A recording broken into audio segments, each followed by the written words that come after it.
Hey, what's up, everybody? My name is Romeo, and I'm here with my partner Yoma. And today we're back again with our business highlight. We're here at. Go ahead, Monica.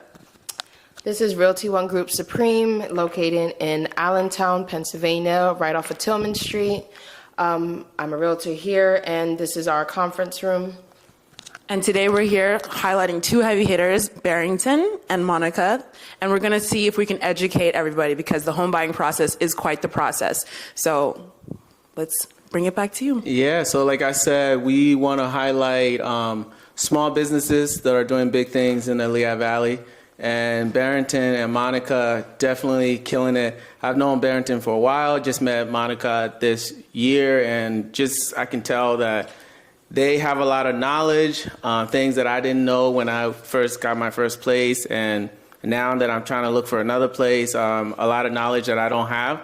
So we just wanted to sit down with them, chat with them, kind of like have them tell us about themselves, why they decided to be realtors, and some of the ups and downs, the good, the bad, the ugly. So Barrington, we can start with you. How long have you been a realtor for? What made you choose to become a realtor and stuff like that? Yeah, absolutely. Yeah, first of all, thank you guys for having me. So I started my journey back in 2017. I was a broke college student. I was working at this place called Whitehall Diner. So it's a restaurant in Whitehall, PA. So the way I got started was somebody actually approached me while I was at work. And they said I was personable, and they said I would make a good realtor. At that time, I was in college, didn't really care too much about it, but I actually ended up researching it, and I signed up for the classes probably about 2 weeks later. It took me about 2 months to finish, passed my real estate license on the third try. Third time's a charm, right? And I've been at this for 8 years. This is my first year solo in 2024. I've been on the team. I've been to different companies. I feel really good where I'm at right now. I do a lot of social media work. My main focus is I've transitioned to more working with sellers. I also still work with buyers, and I'm also an Airbnb property manager and investor. So Monica, if you want to tell us a little bit of history about yourself and with realty. Okay, I started back in 2021, so right after COVID. I was working at Lehigh Valley, and I had already had my first investment property by then, and I said there's definitely got to be a change in my life, and I do like real estate. I actually love real estate, and I started researching what I needed to do to get my license, and I spoke with my dad, and I was just like, hey, this is what I want to do, and I talked to my dad a lot, and he was just like, well, if you want to do that, then, I'll support you. So he ended up actually going to pay for my classes for me because I was at work that day, and I started class like a week after, and then like Barrington said, about 2 months it took to get my to take the classes, and then I took my license. I actually failed once, and I cried hard because I failed by like a point. So that was like, I called my mom, crying, and I was just like, it was only 1 point, so she told me keep going. So did it again, and I ended up getting my license, and I've been enjoying the journey ever since. Nice. And one thing you guys said, you both, obviously you needed to take classes and stuff like that. So for the classes, like, did you do online, book, or how did you prepare yourself? Yeah, so for me, I actually took it through this place called Whitehurt School of Real Estate. So for me, depending on the topic, I'm really not good at taking certain things online, and other things I am good at taking online. In this case, I wanted kind of a hands-on, in-class approach. The class was 2 weeks. Finished those in 2 weeks. It was, I believe, Monday through Thursday from 9 to 4:30. We usually finished a bit early, and after that, we had to take an exit exam for the class. And then I had to take the state exam and the international exam through the PSI exams. So I failed that, like I said, two times. I passed it on my third try, and I got my real estate license. Believe it or not, it's kind of anticlimactic once you pass the state exam, because you think there should be like a parade celebration. You just go to Harrisburg, you drive maybe an hour if you decide to. They say, all right, it's $117 for your license, and then you walk out. That's it. But it was the best $117 that I ever spent. It's been really good since that day. And so with your real estate licensure, how often do you guys have to renew it, or what are the steps you have to do to keep it up to date? So there's every 2 years, I believe you have to do it. And for myself, I think I want to say by May 31st, you have to like have everything in, and if not, then actually I don't even know what happens after that because I never want to find out afterwards. Do you by any chance know what happens after that? I'm not finding out. So I'm not 100% certain, but here's what the rumors say. As far as I know, you can no longer practice real estate; it's illegal. 2, you will have to pay to get your license. Reinstated, because it's expired. So every even year, like you said, you have to renew your license. I myself have never, like last year I did it early. I did it in like December of last year. Like I made sure because I don't want anything messing up, especially when you have like transactions pending and stuff like that. And you forget. Yeah, some of the realtors, they wait till the last day. They wait till the last day. I'm like, nah, we're doing this early. We're doing this real early. If you do it ahead of time, you don't have to worry about anything. Exactly. So it's not like your driver's license where you're like, oh, I can go do it today. Like you need to really do it in advance. So Barry talked about how he kind of prepared himself to take his class. Like for you, what did you do? Did you take a class or did you prepare? Because I know you can prepare yourself like at your own house or whatever, or read the book. So personally, for myself, when it comes to any type of education, I like hands-on. I don't really like online stuff because I know things can get distracting, especially at home. So I did actually my classes at home, but it was Zoom in person. I took it at Scott White over in Bethlehem. Garrett was our teacher. And it was, I believe, Monday, Wednesday, and Friday from like 5:30 to maybe about 7:30. Don't quote me on that. And I did it for about 2 months.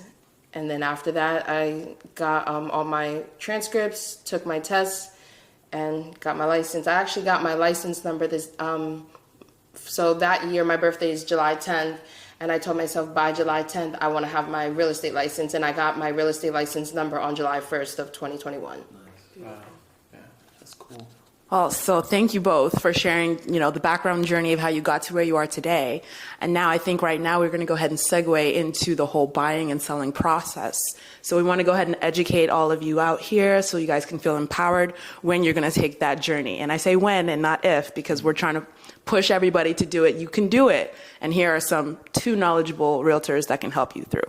So the first question I actually have is, can you please tell us what is the process in buying and selling? Does anybody want to?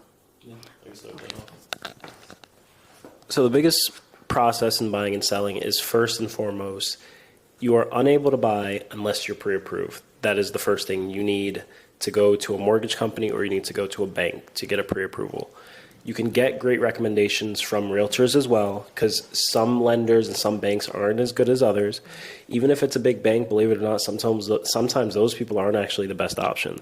So I would say for any person looking to buy, even looking to sell, I would say first off, go to a realtor and see what recommendations they have, especially if they're seasoned. They will have great recommendations. And you also could get some pretty nice discounts and incentives when you go through certain people they recommend. There's usually no benefit to the realtor. It's more so a benefit to you as the buyer. So with sellers who are also looking to sell their house and to buy a new house, you may have someone that you like that you've used in the past, which is great. Use them as long as they can perform. It's always best to talk to a realtor, see what options you have, and then go with what you feel most comfortable with. I would say that's the first and foremost thing.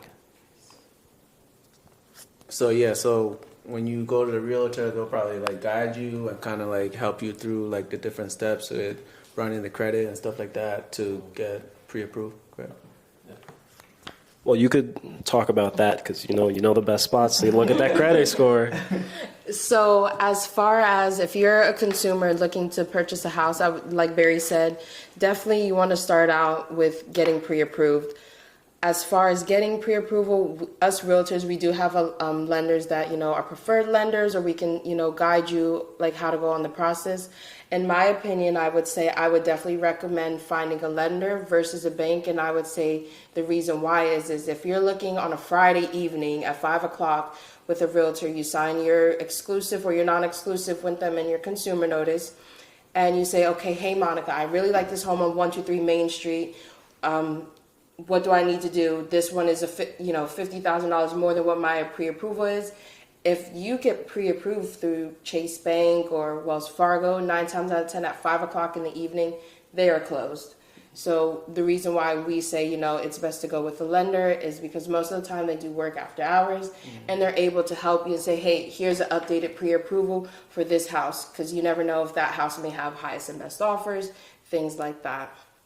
So, like, the amount that you get pre-approved for can change based off of... So the amount you're pre-approved for can change based off your income. Do you have any debt? Do you have student loans? Do you have medical bills? Any things of those nature? So the less debt you have, usually the better and the higher you can get pre-approved. But also, if you're buying with someone else, whether you're married, girlfriend, partner, business partner, your likelihood of having a higher pre-approval is usually higher when you have more people than just yourself buying. Strength in numbers, right? So, and then also making sure you have a good credit and not making any unnecessary purchases or impulsive purchases during the time when you're prepared to buy. Like, say if you're prepared to buy in January, right? You really want to focus on it. Don't go buying a brand new car. Don't go buying new couches. Wait till the deal is done, and then you can do it. Because a lender, a bank, a mortgage company is going to look at you like you're reckless. You're not financially responsible if you're buying impulsively when you're having one of the biggest purchases of your life, which is buying a home. Really, really good advice. I know that, just personal stories, some people have done the opposite. So we were just wanting to make sure that people do it the correct way. I do have a question, actually. With the whole pre-approval process, is there a cap number about how many people can go into partnership for it? So, like, let's say there's like triplet sisters and they want to buy a house. Do you guys know if all three of them can go in on that pre-approval? Like, have you seen anything like that before? I've actually had buyers where there was 4 people on the pre-approval, but if I'm not mistaken, I'm not a lender at all, so definitely check with your lender. It may be lender specific. I don't know if Barry has the answer to that. Well, you're better than me. Most I've seen on the pre-approval was 3. So as far as I'm concerned, I just learned that there was 4. So, but you said something very important. So us as realtors, we usually try to stay in our lane. Like, I will not try to pretend to be a lender. I will not try to be a title company. I will not try to be an inspector. I can give you recommendations. I can tell you what I saw, but I always disclose that. Look, I'm not a inspector. I'm not a title company. I'm not a lender. I can give recommendations and estimations, but I will never outright say, like, this is 100% correct, just because we never want to mix what our professional title is, and that's how I do business. And then I guess my personal question, I think I talked about this the other day. So, for example, you are not married, you buy a property, and then you get married to buy another property with your significant other now. How does that affect the whole situation like that? Because I know we talked about it. Just see if anybody else would have a question like this, see if we can kind of answer that. Yeah. Just specifically, are you talking about FHA or loans or? Yeah, I guess, it would be FHA, first-time home buyer. So let me clarify my question. So, for example, you're a single person, you buy a property, and then you get married. You buy a property, that's a FHA, the first time you buy the property. Now you get married, and you're trying to buy a property with your significant other. They will be FHA, but I just want the experts to kind of explain that and see what the process is for that. So, like Barrington said, we're not lenders. We're definitely realtors. So I definitely would say, refer back to your lender. But in what I know is that you can still purchase another FHA. Your lender may ask you or may have you refinance that first one out into a conventional or whatever other type of loan you want to do. But you definitely can purchase another FHA with your significant other or whomever else. Yeah, so actually, thank you for that question yesterday, because I actually asked the question, because it's not, those are questions that we don't commonly get asked. It's a very rare question usually asked. So here's what the lender said that I talked to yesterday. So I asked him, I said, hey, listen, I have someone, he bought a house previously before he got married. He is now married. He's the only one on the deed for his current home. So I said, if him and his wife were to buy a house, would they still qualify for first-time home buyer benefits? And they said yes, because even though you're married, because your wife has not bought a home before, it's not like you're both punished because she hasn't bought it, because you guys are together. Yeah. So you're still considered a first-time home buyer because she is also going to be on the loan.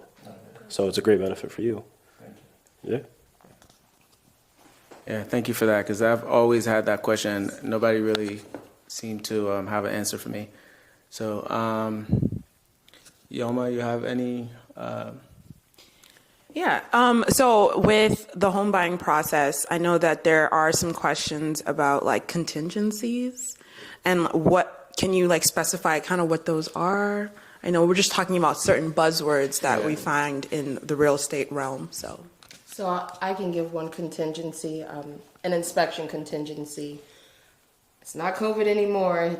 There's not a lot of highest and best, no home inspections, but people still do home inspections. The most typical that I've seen a home inspection is about 10 days. I know, speaking to other realtors, sometimes they do 15 days depending on the property, but that is one of a contingency that a home buyer can do.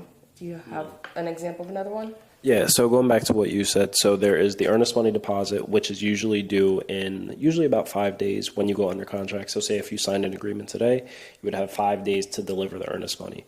What the earnest money, or good faith money that people call it too, is essentially it's a down payment towards the home. It's good faith showing that you are serious about the purchase. Mm-hmm. Now, the important thing is going back to the inspections. Say when you get inspections, because inspections, like you said, there's a 10-day contingency period, okay? So say if during that contingency time, if there's something in the inspection report that you don't like, say whether it's a doorknob, whether there's something leaking, a roof leaking, the roof is beat up, there's a hole in the roof, you can back out of the deal. You will be out of the cost for the inspection money, which is usually between $500 and like $800 for a home inspection. But you'll get, hypothetically, say if you put $5,000 for your earnest money deposit or good faith money, you'll get that $5,000 back. So that's some of the biggest concerns, because sometimes they may put anywhere between 2 to 3% of the purchase price. So say if it's a $300,000 house, if it's 2%, you're putting $6,000. People are usually worried that they may not get that back. Mm-hmm. But if they have a home inspection or another contingency period, they can back out, they can get the $6,000 back, and then they could start the process over if they want to look for another house. And just to add on that, as long as they're still within their time period, they can back out and get their money back. Thank you so much. It's all kind of coming together and making sense. So I just was wondering, if you had to give advice to, let's say you have like a sibling or a family member that's a first-time buyer, what are some things that you would advise them to do ahead of time or during the process? I would definitely say research different home ownership programs that are out there, first-time home buyer grants, whether it's a grant or a loan, and just ask questions. Do not be afraid to ask questions, because no question is a stupid question. No question is a dumb question. Ask everything. Like you said, I agree 100%. Ask questions, because you may ask the same question multiple times, which is fine. It's good because you are curious, and that's the most important thing. When you want to look for a home, it all starts with curiosity. You're curious about how to become a homeowner, and that's what me and her are here for. We're here to guide. That's essentially what we are. Real estate agents are guide. We're here to guide you from point A to point B and to get to your final destination. So one of the questions that we usually have are the ones that we talked about. Usually, what is the best practice to start? So the first thing is usually to talk to a realtor or a lender, because it may take time. So say if somebody wanted to buy now, but they need to work on their credit, or they need to increase their income, or they have to pay something off, we can get a game plan together so we can figure out what steps to take first. Like when I came in here and me and you chatted, there's someone that you had that at first they may have been looking with you for about 9 months. I've had someone I've been looking for a year. I've had people I've been looking for 3 months, 6 months, and sometimes the house just doesn't fit them. Sometimes people want what they want, which is perfectly fine. Like, you're spending a lot of money. I've closed very high-end deals, so I understand if it don't got a fireplace that's functional, they ain't buying it. If they don't have an acre of land, they're not buying it.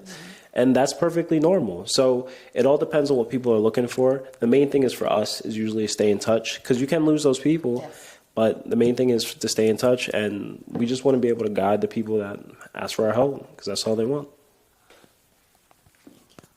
So when you start working with somebody, like for example, I'm like, all right, I'm trying to buy a house. I reach out to one of you guys, and I'm like, I want you to be my realtor or whatever. Is there a contract to make sure secure you guys?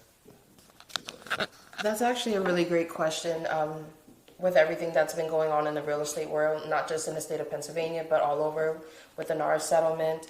So prior to August 17th, you know, some realtors would make you sign a contract in order to go show a home. I know I myself, it's a little difficult if I just meet you for the first time, let's say in the grocery store, and you say like, you know, hey, I really like you. Like I am in the process of looking for a house.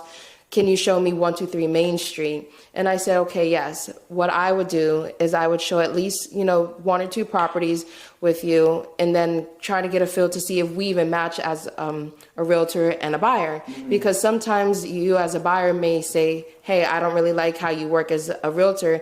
And as a realtor, you know, I may just not be compatible with you. But as of now, August 17th, 2024, you do need a signed agreement in order to show a house, whether that is a non-exclusive representation form or an exclusive representation form. Either one of those forms have to be signed in order to show a property, or we can get fined. I personally do not know what the fines are. Again, unfortunately, I don't know, but I purposely don't want to know what they are, so I make sure I have a signed representation before I, you know, going out with a client. And that's including, for myself, I have a lot of New York clients that can get out here same day or next day. They still have a signed representation in order for me to do just a Zoom video with my phone throughout the property. Yes, so you're 100% right, of course. So you need that buyer agency or the non-exclusive to be signed. What I do is, because at times people feel uncomfortable into a contract, right? Especially if there's no way or phrasing to get out of the contract. So one of the things that I do is at the very end, on page 4, the additional terms, it says the buyer can cancel this contract at any time with no fees involved. So I always do my best to make sure that as buyers, as consumers, you all have the option to remove yourselves from the contract with no penalties. So that way, you know, you're in control and you don't feel trapped. That's like one of the biggest things. Like, nobody wants to feel trapped in a contract.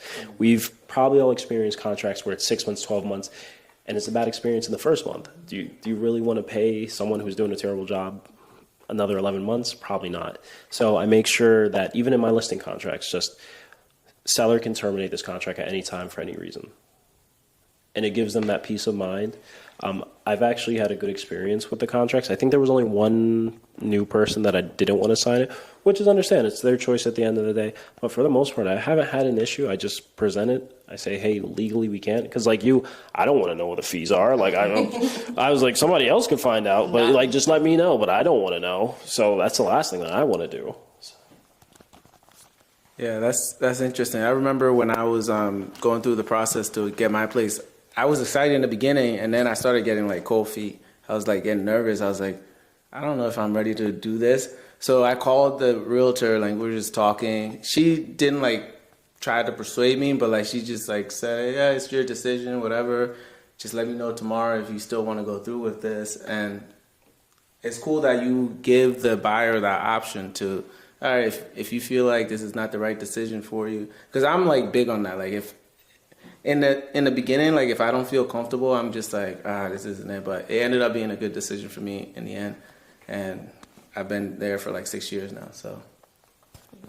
Well, so that's a really good thing that I want to like ask you about. So why did you have like a little bit of cold feet? The reason I ask is because was there something during the process that more so caused you like fear, or was it just because it was a brand new experience that you've never done before? Yeah, like I said, I just graduated from high school, and I knew I wanted to have a property. But then, as I was doing all the process and I was like seeing all the numbers, I was like, "Dang, do I want to? I want to do this right now?" And like, it's a forever thing. It's not like you know what I mean? Like, so I was like, the young me was kind of like just getting nervous, and then I just needed to like talk to, like, I talked to the realtor, and then I talked to like some family members, and just like, am I making the right decision? And then I kind of like came to term that it was the right decision then. Yeah.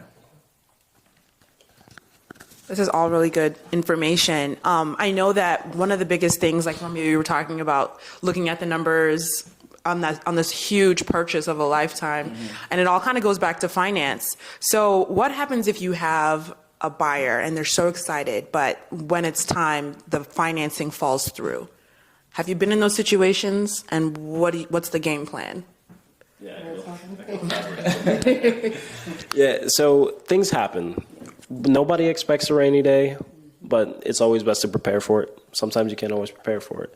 So the truth of the matter is, I've had, I think in my career, my 8 years, about 4 deals that have fallen due to financial times. Some things happen. Sometimes their credit tanks. Sometimes they thought they would get more hours at work. Hours get cut, especially during the time of COVID. Like, people were getting fired. People were getting fired. People were getting laid off left and right. So I did have multiple experiences that have happened, and it was unforeseen. No one planned for COVID. Nobody saw it coming. So it ended up that there is what is called an appraisal contingency and a financing contingency. So let me say this, usually if the buyer cannot afford the home, whether because it's financing, because they may have been laid off at work, fired at work, what have you, there is a contingency in there where they can still cancel the contract and still get their earnest money deposit back. So and it's nice because I've had very high earnest money deposits that my buyers would provide to the sellers. And it's nice that they have that to hold, especially when a rainy day happens, because especially when you have the responsibilities of families and things like that, the earnest money can definitely help to have back in your pocket. So it puts people in a delicate spot, because you also have to go back to the other agent and say, hey, we have to cancel this deal. So some people handle bad news better than others. But that's a conversation I have. But at the end of the day, we work for the side that we work for. So if I'm working for the buyer, look, if you want to yell, you want to yell. If you're upset, you want to upset. But, my buyer's getting their money back.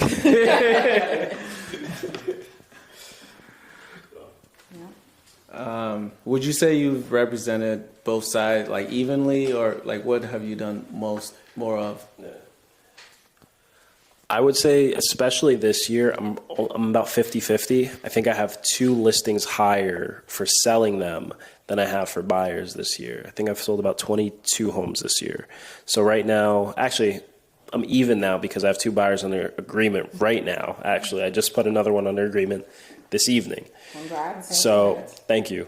So I'm even for now. I like both sides. Buyers, they take more time, which I like because it's more of a guiding process. With listings, I do a lot of social media marketing. We're in a social media age. If you're not online, you don't exist, period. I make sure that people are aware, without putting too much out there, that they're aware I'm a real estate agent. You do the same. I see your stuff, good stuff. Yes. So it's important to experience both sides, I definitely recommend, because you can see how different things turn out. Some people say that listings are easier and simpler because you're focusing only on one house. It's easier to focus on just one water bottle than looking at multiple water bottles. So you just have to sell this one, versus on the buy side, you're looking at multiple water bottles, and you have to learn about each of those because each house is usually different in some way, shape, or form. So, but I do like both sides. They're both really enjoyable, and they're fun.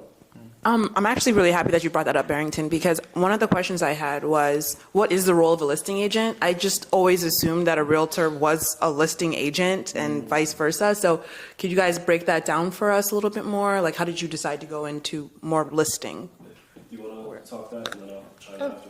Yeah, so on actually the consumer notice that we're supposed to get everybody to sign, it tells you actually the roles. So depending on whatever role you're acting in, whether it's a listing agent, whether it's just the buyer's agent, or what's also called a dual agent, whether you have, for example, if Barrington has a listing and a buyer comes in unrepresented and they, talk to him and say they want him to represent them. So then he would get some type of representation sign, and if the sellers decide for their offer, then he would become a dual agent. So there's those three types of agents. There is another type, a transaction agent, but I don't know a lot of people who do that too often. But in my opinion, I came into this business and I knew it was going to be hard for me because I'm coming into a new profession. There's a lot of people that would just say, well, hey, like, I'm not going to trust you to sell my home, and which is absolutely okay. I have no problem with that. But I came into this and I did mainly buyers. I still do mainly buyers. I do some listings from time to time, whether it's for friends or family members. But as of right now, I'm more so geared towards buyers. But I also like educating too. Doesn't mean that I can't be a listing agent because I have listed homes, but I really do like the education side because I'm under 30 years old. And there's a lot of people who just assume that just because you're under 30, you don't have any type of income, you can't buy a home. So I like being on that side, being able to educate everyone, saying, hey, like, you can actually get, grant money. I know, we're up in the Lehigh Valley, but so far I've seen in Pennsylvania, Philly probably has the most amount of grant money that's out there, just in case if there's any buyers out there. But there's also grant money in other places as well, and people just don't know that. So as far as on the buy side, I like to be able to just say, like, hey, this is available. So are the grant monies that's from the government, or maybe if you want to? All over, but you want to chime in? So the nice thing about grant money, I learned about grants in college, and real estate's also nice because they have grants too. Grant money is free money. So you usually don't owe that back. You don't have to pay it back. It's money given to you. Like, for example, there is a grant in Northampton County that's about $10,000. That's money that you don't have to pay back. That's by the government, right? Mm-hmm. Yeah. And then going back to what you said about being a listing agent versus being buy agent, like I said, I'm about 50-50. So I was transitioning because some people don't like to be on the phone. And that's completely understandable. I mean, you guys know I'm a caller. Like, FaceTime me, phone call me. Text, you might get left on red, but you'll definitely get a phone call from me if you need me. So cold calling is something that at times some people don't like to do. People have told me to F off before, which is fine. It is completely fine. I called you out of the blue. I wanted to see if you're still interested in selling your house. If not, I might get an F off. But I've also had some great conversations where people appreciated my approach, just asking, hey, is this something you're still open to? I've got to meet great strangers. One of my favorites was I called someone from New Jersey, and he said he hated realtors, but he gave me the time of day, and we sold his house in a week. We sold his house in a week, and that was this year in April. It was a really awesome house in Easton, really awesome house. But I've had great experiences with that, and one of the main reasons I transitioned to listings is because I was prepared for that settlement, that NAR settlement, August 17th. Yes. So I was prepared because with the NAR settlement, it seemed like that it was best for me, especially during my career and my experience, to transition to the listing agent. So I do a lot of social media work. I do cold calling here and there, and it just made sense for me. And I enjoy listings. I like bringing my photographer in, taking professional photos, and I actually like it too because I think I actually help buyers a lot more. So one of the feedbacks that I get with buyers, when you're looking at a home, you will look at the photos, right? Now, the biggest feedback I get is you have no idea how the layout of the home is with photos. You do know how the layout is when I have my photographer do a 3D walkthrough tour, though, because you can actually click, walk through, see everything. So I've actually got a lot of great experience from people who come to my open houses, too. So I usually do open houses for new listings Saturday and Sunday. And I've got great experience and great feedback from the people that come in saying, hey, we really like that you had the virtual walkthrough. Because photos are great. Professional photos are fantastic. But if you don't know the layout of the house, people might defer from going to it, especially if they're out of town. I've had more people come from out of town when I have the virtual walkthroughs than I have when I just had photos on my listings. Nice. Thank you for that. I have the question. Yoma, you want to? Okay, so this is kind of back on the inspections. I know you guys want to stay in your lanes, but when it comes to house inspections, what are some of the things that they will be looking for, like that you know of, that you guys are aware of? So one of the things I can say is GFCI outlets. It's a type of outlet that needs to be near, let's say, for example, a kitchen sink, a bathroom sink, or like a wash tub sink where the laundry is at. I would say maybe cracks in the foundation. I'm not by any means an inspector, but those are just two examples right off the top of my head that I can say, like, hey, like somebody may call that out. I know for at least the city of Allentown, when you need to do your city inspection report, safety, they're big on safety. Handrails, there needs to be carbon monoxide, smoke detectors, things like that. Okay, so thank you for that description, Monica. Just what about the buyers that are like, I'm going to buy it sight unseen? So first of all, would you suggest that somebody does that? And second of all, do they still have to get an inspection? Yeah, so that's a good question. Monica, you can answer, and then I'll chime in as well. Yeah, that's a very good question. I would definitely say that is definitely up to the buyers. There are some buyers who have enough cash in the bank who don't really care.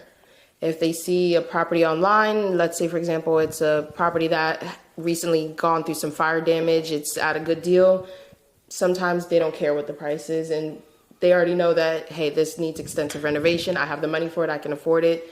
And if that's what they choose to do, they can do that. Definitely there is a form that I get buyers to sign. It's called For Your Protection, Get a Home Inspection, basically saying that, hey, like I recommended you get a home inspection. If you don't want to do it, it's totally up to you. I have had a buyer who, they lived in Florida, great people. They didn't buy the house necessarily sight unseen, but they bought the house without being in the state of Pennsylvania at all up until the day of closing day. But we did everything through FaceTime and Zoom. And we had an inspection done, but that transaction was probably one of the best transactions ever. Yeah, so I had one too myself. I actually have one of those right now, and it's interesting. So during COVID, this was actually normal. Yes, that was extremely very. normal. It was sight unseen. The realtors could come in and usually FaceTime the client, so you could walk through the house, look at crevices. So we do our best to stay in our lane, but when it comes to inspections, usually the questions that people have, what's the most important thing, are usually questions that buyers already know. Roof, water damage, water in the basement, any holes in the wall, things like that. Those are usually the common questions that we get. Sight unseens, in my opinion, it depends on the circumstances. So when it comes to investors, sometimes they just say, okay, look, homes in this area sell high. This home needs a lot of work. Just give me it at this low price that I'm offering you. I won't ask any questions and I'll handle everything that comes my way. But then there are other people who are looking at higher end home, luxury homes, and I recommend them getting a home inspection because you never know what to experience when you're not even looking at the home. So I've had clients who've seen the house in person, they waived inspections because they see, okay, this is in great shape. Usually those showings are a bit longer. They can be anywhere from probably an hour or more because they're going through everything, looking at the toilets, they're looking at the HVAC system, they're looking at the kitchen, they're looking at the stove, they're looking at the stovetop, they're looking at the microwave. We're in there a while. So sometimes those people will waive inspections. I truthfully say, if you're comfortable with it, you can waive them. But at the end of the day, I'm not an inspector, you're not an inspector. If you're handy, if you have family members that are handy and you feel comfortable with it, waive the inspections. But I'm never going to tell you not to. But don't blame me if you don't. Yeah, that's because you're spending all this money, like $500, $800. I feel like the money is worth it. But I remember my question. My question I was going to ask is, you said about cold calling. Like, is there like a specific website to go on to see like the houses, or are you just driving and you're like, all right, this looks like a nice house. Let me call them and see if they want to sell. Great question.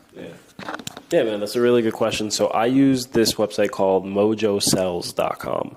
So I'm an expired leads caller. So what that means is, say if somebody tried selling their house with another realtor, me and Monica could call that person after their homes doesn't sell, because usually Mojo Sells provide the phone numbers and email for them, and also a link to the home when it was on the market. So we can take a look, see if it's sold. If it hasn't, it's free to give them a call and see if they're willing to sell. Sometimes those people will re-sign with their previous realtor. Other times they want to hold off. Other times they're still open to selling and they just need the right person to come in and sell it. So it's, for me, I spend probably about $200 a month on it, because you get the information, and then I use the dialer, because I don't have time to just cold call by hand all day. So I use what is called a 3-line dialer. So it automatically calls 3 phone numbers at the same time. Whoever picks up, the first person who picks up, I get a conversation with them, and then if 2 other people pick up at the same time, it hangs up on them and says, I'll call them right back.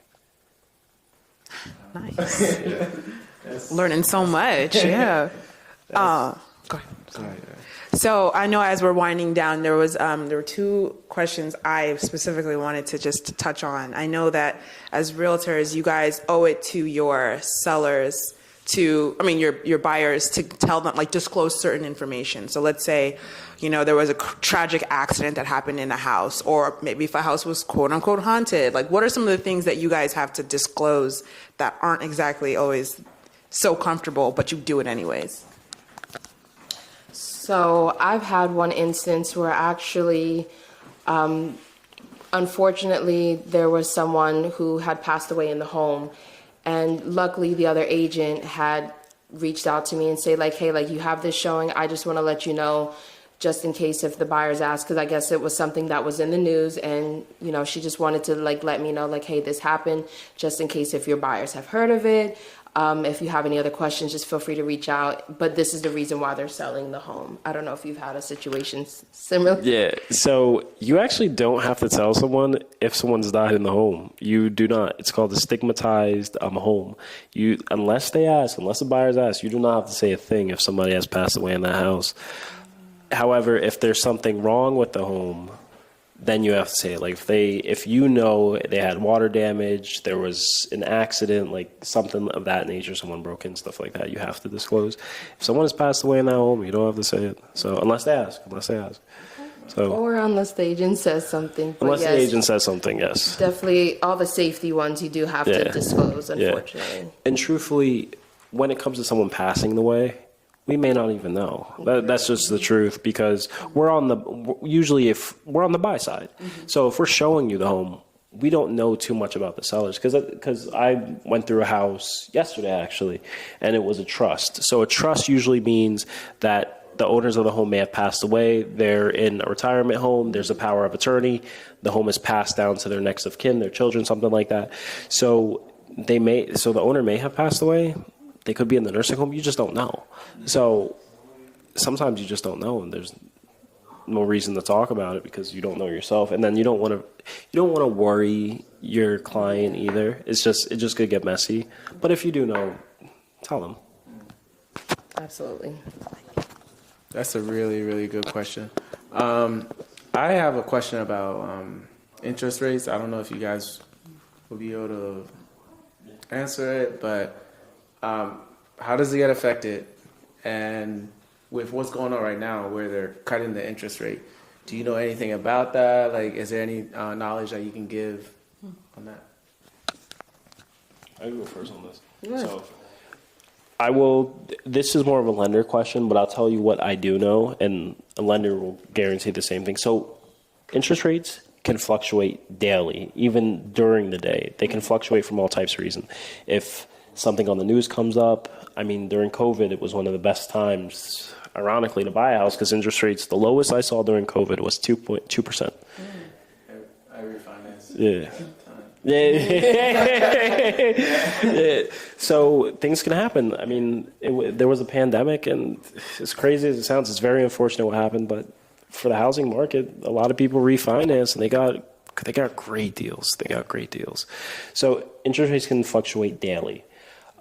Things that impact your interest rate, it could be how much money you're putting down. If you put more money down, you can get a lower interest rate. If you have great credit, your interest rate, usually you can get one of the best ones. If your credit is not so good, you usually have a higher interest rate than others. Those are usually the two things that impact how your interest can be. And there was one more thing. I can't remember off the top of my head. The national rate. The national rate? Yeah. Like, what is it at? Like, it's between 6.2 and usually about 7% right now. I haven't seen anything higher than like a 6.5 to be honest, but I usually have like a 0.8 point difference. So like lowest I've seen right now is like a 6.1, 6.2, and then as high as like a 7. So yeah, but people expect it to go down right now, especially because the election just happened.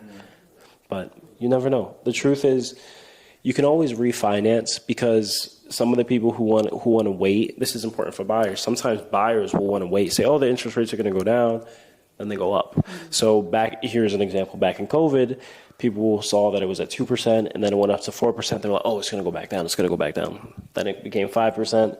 If those people in COVID were waiting still now, they're at 6%. They should have bought when it was probably at 4%. So. And just to piggyback off of what you said here as well, with interest rates, like you said, again, we're not lenders here.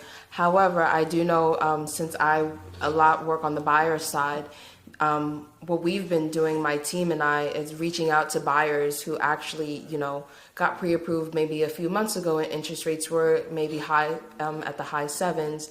And now, interest rates are a tiny bit lower. Just even that tiny bit can help somebody get pre-approved actually for a little bit more. Obviously, you want to speak with your lender, but it never hurts to just, reach out to Joe, your lender. Hey, like, what are interest rates right now? I know I was at like a 6.8 before.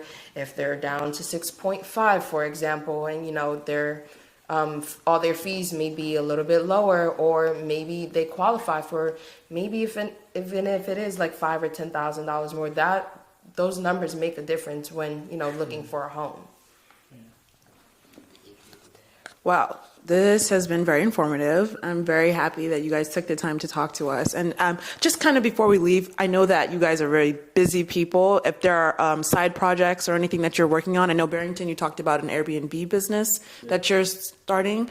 If you can just go ahead and touch on that. And Monica, if you have anything else to share about what you're doing. Yeah, so there are a few things I specialize in. One of which is I love selling homes. I love listing homes. The other thing I also do is I'm an Airbnb property manager. So what I do is, and I love and enjoy, is I get to assist people who have maybe a second home, a vacation home, whether it's downtown Bethlehem, Salisbury, or a different state. If it's vacant and they want to make income, I'll take care of all the headaches.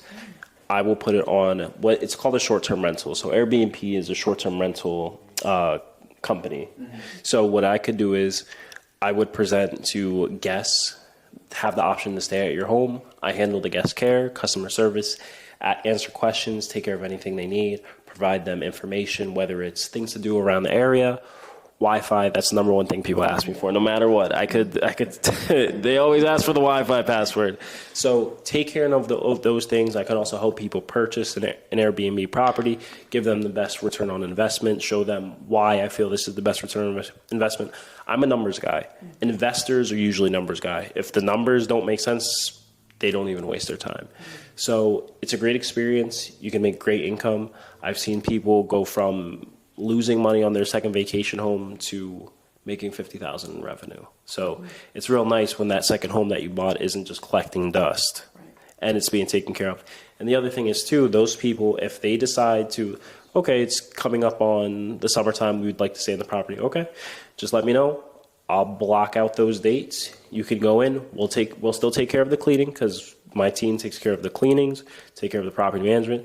We take care of the maintenance within reasonable means. If anything's over about $200, we let the owners know, and they have to take care of the expense. It just varies, but we take care of all the headaches. So it's nice that you can actually just enjoy your home when you're away from your home and when you come back. And it's nice to be sitting on the couch at your main home and you're just making money. Yeah, passively. Yeah. I can speak for myself. I'm also a numbers person. I love math, best subject ever. I love working with investors. I used my FHA loan about 5 years ago to purchase my 2-unit. And right now I told myself, I'll stay there until my son is done with elementary school, and then we're going to move. This is his last year in elementary school, so I'm looking to purchase another property, but I'm going to turn my 2-unit into my full-time rental, because at first I had a tenant downstairs. He's no longer there. And right now I'm just trying to renovate it, and, then I'm going to go upstairs, fix up upstairs, and then both apartments would be on the market. But I like working with, my buyers too, but investors, I like running numbers for them. That's probably one of my favorite things to do. You guys are ambitious. I love to hear it. Very nice. We hit the jackpot. We did. Yeah, so thank you so much for your time. I guess before we go, I just want to ask you, like, your journey, like, any headaches on the way? What's your favorite part so far about your real estate journey? You go first. I would say, actually, in this room back in, I want to say maybe it was August. August 28th, actually, we were supposed to close. And right where you're sitting at, I had my buyers, between the husband and the wife and the 2 girls. They cried their eyes out because there was something that happened at the closing table where they couldn't close. And luckily, by the grace of God, we closed last month. And this past Monday, I was able, they're Spanish speaking, their English isn't the best, but we communicate very well. And this past Monday, I ended up helping them register their daughters for school. So next week, Tuesday, their daughters will start school here. That was, so far this year, that's probably like the best thing that happened in my career, because it's a lot, especially when you're moving out of state to a whole new area and you don't know anything, and something like that happens, especially putting your trust in, like, in people. So I told them, I said, hey, like, give me some time. I can, get you guys into your home. And luckily the other agent was super duper wonderful as far as, like, holding on the seller side. And, we were able to get them in their home. And Thursday I'm going over for Thanksgiving. That's cool. I love it. That's cool. Yeah, like you said, going back to what you said really quick, real estate can be delicate. There's a lot of emotions involved, and sometimes we're talking people through their emotions, not from a standpoint of being disrespectful by any means, but just guiding them through the emotions, because we understand that we've met a lot of people during the journey that we've had. So sometimes you need to have that delicate and that empathy. That's really what it comes down to. Just at the end of the day, we're all still humans. Real estate agents are the guide during the process, but we're all still humans at the end of the day. So that's awesome. That was great. Yeah. For me, my favorite thing is just helping people to get to the next chapter. So a lot of things can change. When it comes to relocating, I actually have the opportunity to relocate people from New York. I've got the opportunity to relocate people from New Jersey. And it's delicate. There's some FaceTime calls. But the main thing I love is people are starting a new chapter, especially when it comes to like families and things like that. And it's scary. I think relocating is scary more than anything. Yes. Because you're the new kid on the block, literally though. Like, you're the new kid on the block, you're moving hours away. You don't really know the school district, you don't know what's going on around the area, you don't know anything about the place. So just being able to guide people through that next step is one of the favorite things that I've got to experience in my 8 years. It's delicate, it's fun, and you become one of the families. It's a nice feeling when the people that you help close, they invite you over. Yeah. It's a good feeling. It's definitely rewarding too, yeah. I can honestly say. Yeah. It's very interesting, the emotions that go through it, but then guiding them, and you learn a lot about yourself. You learn that you're patience, but you learn how to talk to people, and each person is different. Some people need different things. Like, you work more on the investor side. Investors are numbers people, but then when it comes to families, they need that delicate and that understanding, that's just how we are as realtors. But it shows that we have to change accordingly to what the person needs. And it's never about us as realtors. It's never about us. It's about what our buyers need and our sellers. Absolutely. And I have a personal question. Real estate, like buying a house, is already a big decision. Have you ever had like repeat, like people that just a lot, or? So one of the best things you could probably get as a realtor is one, a repeat customer, but the second best thing is like a referral. Yes. Because that means that person that you help buy or sell trusted you so much that they referred someone that they personally know. So I've had that multiple times. I actually, one of my most recent deals was actually somebody I met from the gym. So Gold's Gym in Whitehall, one of the best gyms before it closed down. I met this couple. It was before they even had kids, before kids were even a thought. Now they have 2. I helped them sell and buy, and I helped their mother sell. Yeah. So. All in the family. Yeah, the family. And then one of my first deals, it was my 3rd deal in real estate. That family has referred me almost all the sisters. I met one sister. She referred me 3. Yeah. There's a lot of sisters. Yeah. I still got one. Family. I still got one more. There you go. There you go. Just to piggyback off of that, that's definitely, I think the referrals are the biggest things. And not because obviously this is our job and we do make money, but like you said, that they trusted you so much that they're referring their family and friends and say like, hey, like this person, they were awesome. Like, I know that they can help you with whatever they need. I think that's probably like the biggest thing, because it's just like, okay, like I did my job that well that I know I can help somebody else out in their family, and then just keep spreading it around to family and friends in their circle. So definitely very much rewarding in that sense. That's awesome. This was amazing. Thank you guys so much for all the knowledge, for sitting down and talking with us. Once again, my name is Romeo. This is Vlive Present. Yoma. Yep, and we're so excited to continue to bring you these business highlights, and stay tuned for more. See you guys around.